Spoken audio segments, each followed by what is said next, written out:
powered by the Inside the Birds podcast. Now, live from inside the Matt Black Kia Studios, it's Football at 4. Football at 4 is powered by the Inside the Birds podcast, and of course it is brought to you by Bet365. Whatever the sport, whatever the moment, it's never ordinary at Bet365. Adam Caplan from the Inside the Birds podcast is here, where you can listen to on any podcasting platform. And of course, the Inside the Birds YouTube channel. Just search Inside the Birds. Adam Caplan is here as we take a look at this Eagles team, 10-1, and a NFC Championship game rematch. We got a lot of stories to dive into. Adam Caplan, how are you? I'm well. I'm also very happy that the Sixers annihilated the Lakers last night. That was an incredible victory. The Sixers diehard. I loved it. Didn't look like it the first 2 minutes, Mike, but then they rolled after that, and it was good to see on a really good sports 48 hours, quite frankly. It's been quite the scene, and, of course, Hurts showed up to the Sixers game last night. Yes, he did. Him and Nick Nurse took a little picture. I heard he had a little run-in with LeBron James as well, but he will be center stage again. And this might, right. There's been a ton of big matchups.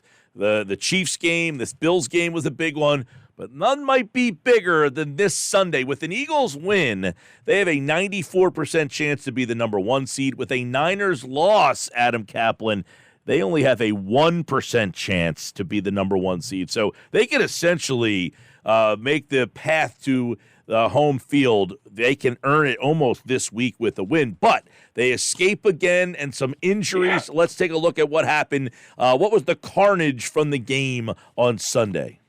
Yeah, and Mike, we'll also take a look at, it wasn't just from the game. They have a lot of players hurt. It seemed like, and we were talking about this on our show leading up, our pregame show with myself, Jeff, and Greg Cosell and Jason Avant. We talked about, their injury situation is getting better. Oops. So let's take a look at it, Mike, the overview. Now, Dallas Goedert, we know, did not play, left forearm fracture. The word that we've gotten is they're not rolling him out for this week. You see, what you do is you wear you wear a protection for it, and guys could come back within 4 to 6 weeks. That's what we said when he got hurt. We were looking at that range, and now we're at the 4-week mark. So there's a possibility he plays. We'll see, Mike, later in the week where he's at.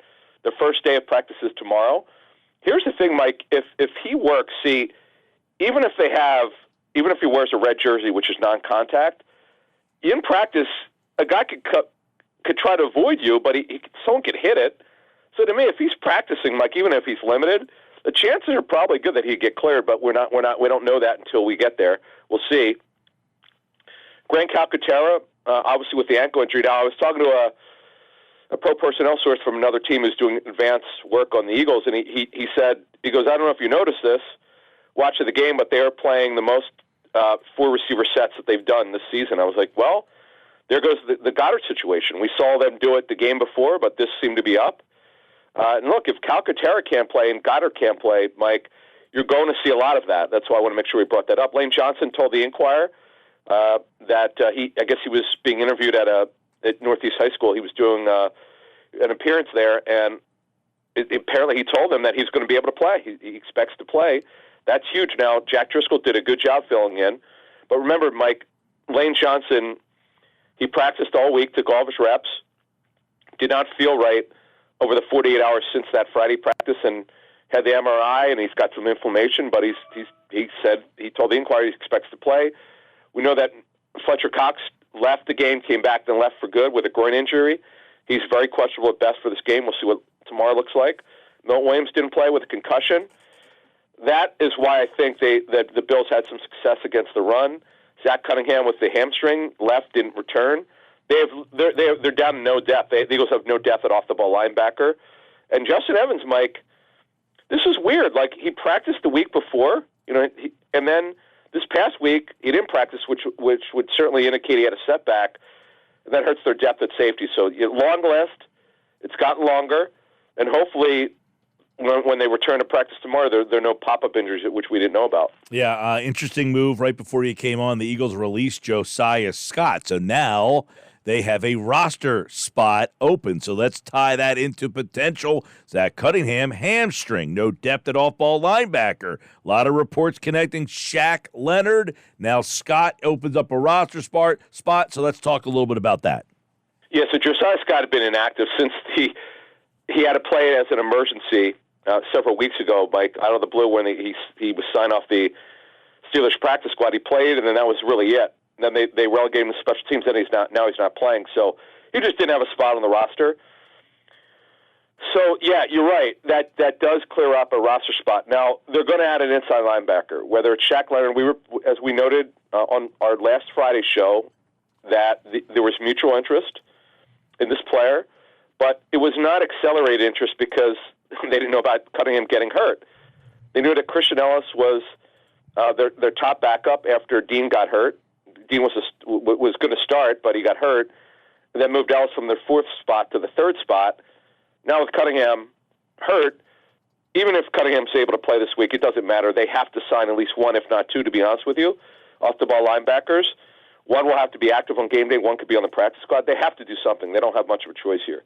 It's kind of, they're now in an emergency situation, kind of like they were at nickel corner. Remember when they added Scott and he played the same week that he was added. So yeah, well, now we know Leonard was visiting with the Cowboys today.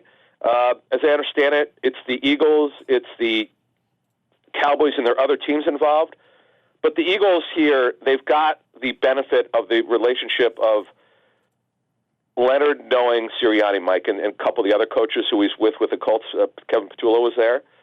But the big one is Sirianni. And because he's a free agent, Mike, they could literally talk on the phone if they want. I'd be surprised if they haven't spoken at all. I say that because there's no reason not to get the power of persuasion. Right. And Nick can be pretty persuasive. So keep an eye on that one. And they're going to do something. It's just a matter of what. If it's not this player, it's got to be some other veteran on the street. Now, before we move on to the next subject here, they do have a couple guys. Van Sumeren is out of elevations. He reverted to the practice squad on Monday.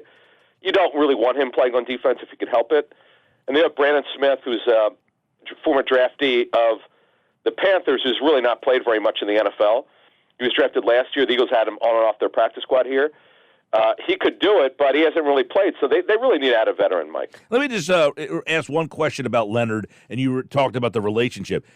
Isn't it plausible, too, that Sirianni could call Steichen and get some insight like, hey, can this guy still play at all? Sure. And the fact that he's not signed yet, does that suggest that anything to you or no? Not really. The way I understand it is he decided to take – it was really weird. I don't know if you saw this. He was at the Colts game this past weekend. Yeah. He wanted to take a little time to decide what he wants to do because the way I understand it, he did not know he was going to be released. It wasn't like the writing was on the wall. He was playing a high percentage of the snaps. But as we talked about on our Friday show, it's not a good sign when a team decides that they're going to pay him not to play for them. They owed him $6 million, just over $6 million, Mike. It's fully guaranteed. That's why he was not claimed off waivers. It's just a bizarre situation. He's only 28 now. We know he's had some surgeries. He's had problems with his neck and back. And it would suggest to you the movement's probably not as good. But the Eagles are not in a position now that they have to take what they can get here at off-the-ball linebacker, Mike. They're on a Super Bowl run here like last season. When you're on that type of run, you have to bring these guys in. You have to figure out a way to do it. If it's not him, somebody else. But they've got, again, if they have their druthers here, they've got to add two guys. There's really no one else on their roster who could play right now. Ellis right now will be starting unless Cunningham's injury is minor. Christian Ellis right now will be starting on Sunday. Wow. And let's talk about Sunday. NFC Championship rematch. Is this a NFC Championship game preview in your mind? I think it is. I really do. He is really good. The Niners are really good. And when you look at what Brock Purdy's doing, and he unfortunately got hurt after 6 snaps, but he's a timing-based West Coast offensive quarterback. We're actually going to talk to John DeFilippo about that, the former Eagles quarterback coach on Patreon. I actually just got off the phone with John. We're going to talk about that offense and what it takes to play in that offense. Purdy's a perfect fit for it. Got Trent Williams, who's an elite left tackle, future Hall of Famer. Great defensive front. They run the wide 9. They're the only pure wide 9 team right now in the National Football League. Under Chris Kusarek, who's a former protege of Jim Schwartz and Jim Washburn. So they got a lot on their hands. They have a great receiver core. George Kittle has absolutely murdered the Eagles over the years. He was 20 the last two times that they played the Niners in the regular season. He was 25 for 25 on targets. I think that's the number. We'll double check that, but that was around that number. So yeah, they've got a job on their hands, Mike. It's going to be tough, but the Eagles could. Boy, if Goddard could somehow play, Mike, oh man, that'd be huge because they're without Hufanga, the safety, who's more of a box safety, but he could cover tight ends, and they're not deep at safety. Though, in fact, they're as bad as the Eagles' depth is at inside linebacker. The Niners are the same at safety. They have absolutely no depth right now, so that's going to be a problem for them. Yeah, I mean, right now, I said before you came on here, 94% chance for Philadelphia if they win this game, just a 1% chance for San Francisco if they lose this game. How important in your mind, Adam, is home field advantage in this year's playoffs? Big, and by the way, I hate to bring this up, but it might rain on Sunday again. Oh, boy. I'm Mr. Weather. I get teased as Jeff calls me Tropical Storm Caplan. But I do it because of, I think it's funny. I do it a lot. I do it, part of it is because I play a lot of tennis outdoors. Believe it or not, this time of year I do.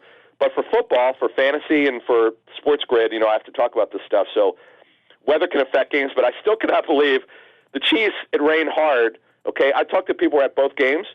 It rained harder in this game on Sunday. How the hell did they score over 60 points? I don't understand that. I know a lot of people who were at the game and said it was just absolutely miserable, the weather there. And it's funny because I had multiple people tell me the rain seemed to pick up each time the Eagles got the ball, that the rain was actually more difficult. And I was like, is that true? Was that really the case here? Adam Caplan from Inside the Birds podcast, which you can check out on all podcasting platforms. I do want to get one quick thing. Yesterday, Adam Schefter said that Brian Johnson will probably be at the top of many lists for head coaching. Do you see that as well in your mind, that Johnson, is he just going to be one of those names, or do you think he's a one-and-done candidate? No, I would say this. I have Ben Johnson ahead of him, who was the Lions coordinator. He would have probably been the Panthers head coach over Frank Reich had he decided to interview for the job. He decided not to. Now, I'm also told, I reported this last spring, that Brian Johnson, the Panthers are going to, if the Eagles didn't promote him, if they hired Ben Johnson, Brian Johnson would have been their offense coordinator for Ben Johnson. Is that funny, Johnson & Johnson? But that was their plan. So, he's certainly going to be, he definitely will be on people's lists. I mean, obviously, these things are easy to figure out, Mike. Look at the top teams, look who their offensive coordinators are, do the math. These guys are going to get interviews. It's not hard to figure out. All right. He's Adam Caplan from Inside the Birds podcast. You can check that out on any podcasting platform and their YouTube channel. Just search Inside the Birds. All right, Adam, we'll talk to you on Friday, getting ready for the big game. Sounds good. Thank you.